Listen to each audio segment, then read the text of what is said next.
Hello everyone. In this video, we are going to study about Tuskegee syphilis study.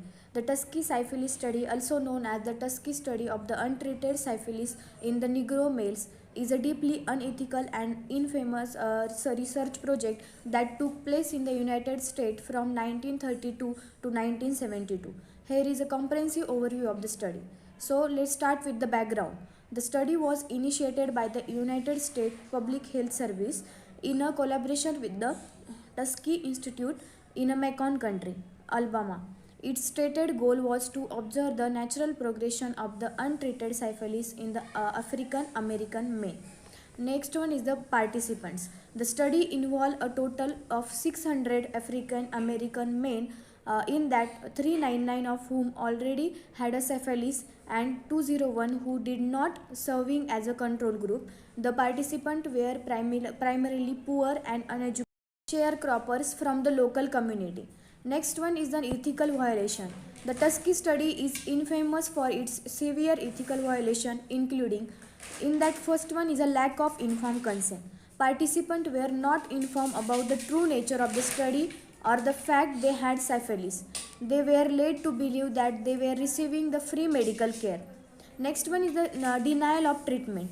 Even after the discovery of the penicillin as an effective treatment for the syphilis in 1940s, the participants were not provided with the medication. This was done to allow the researcher to observe the natural progression of the disease. Next is a deceptive language. Researchers used to deliberately vague terms like bad blood to describe the participant condition, which further obscure the truth and about their diagnosis. Next is the withholding information. Participants were not informed about participant condition, which further obscure the truth and about their diagnosis. Next is the withholding information. Participants were not informed about the potential harm of the untreated syphilis or the availability of treatment.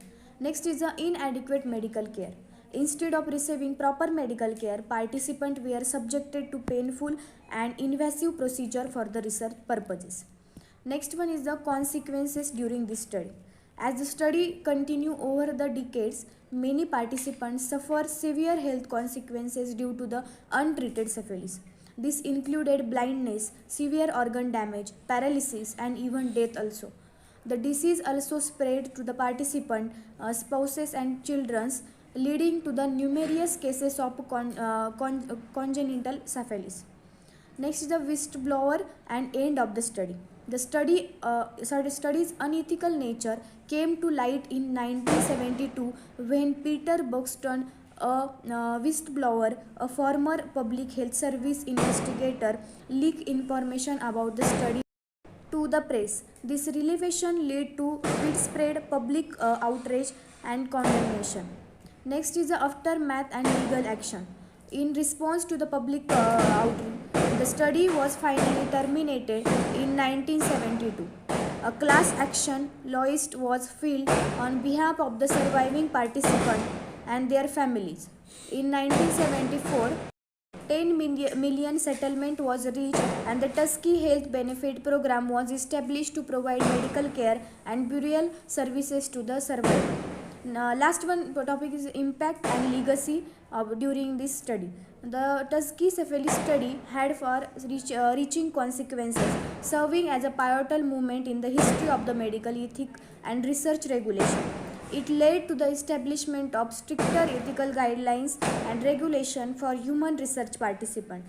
The study also exhibited mistrust between African American communities and the medical establishment, highlighting the importance of the addressing historical injustice and ensuring equitable treatment in healthcare and research. The Tuskegee syphilis study stands a grim reminder of the grave ethical violation that occur in the name of the scientific research and the need of the uphold ethical standard to protect the rights as well being of human subject in the research study. That's all about the Tuskegee syphilis study. Thank you.